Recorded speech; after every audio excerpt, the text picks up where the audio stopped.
Masih di tinggi le yum nih si mana mah kayak niko hijam pet niko, aku di mana mah hari itu karena si Airlayering tahu doi nih, masa gamna ada palhan na bagi aloe vera sih na doi nih, nah mu pungtuan tahu kau na root hormone sih na bodoh, sih na tapi aloe vera sih na doi nih. Nah tu ni,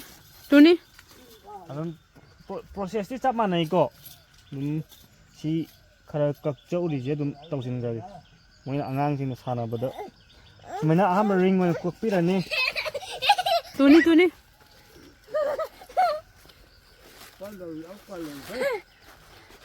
Mana masa ring mana kaga matung dah cover je lokok tu ini ba.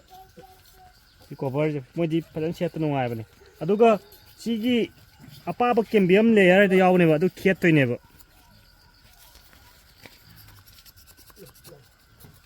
Sanglap tahu bani ko cambium layer je.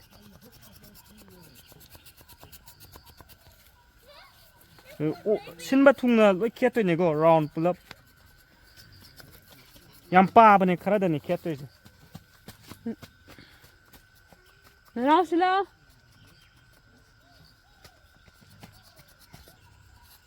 야라니 알로베라지나 룻 호르몬 오늘 신나 더이네 풀업 따이 더이네 아꼬이 베제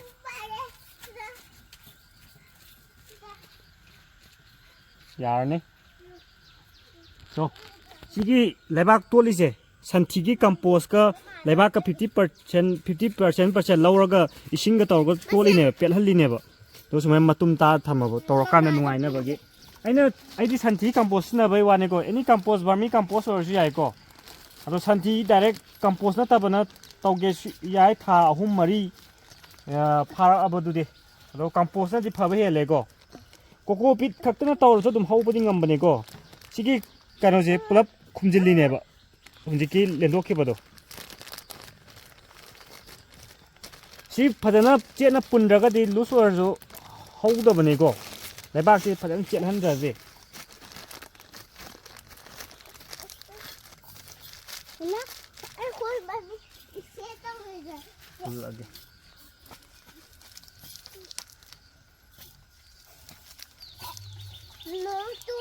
Fazana cek na pun doi ne. Kuom ba bau ya de. Pun mama tam da. To pa zo tau ra ba ne. Mari ne tau ri je. Mujhe ni ne ko in tau ri je.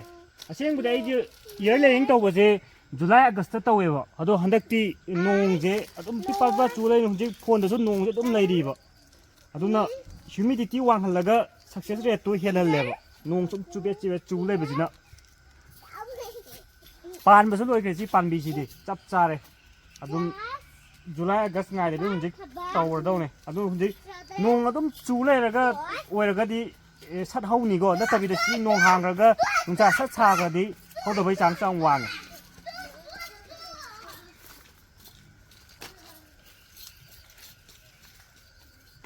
si chiet na ba mayai di song pulam doi ni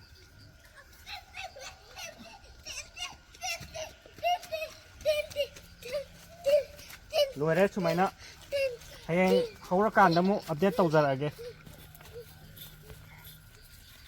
asigi ni matang sai da lesin jarage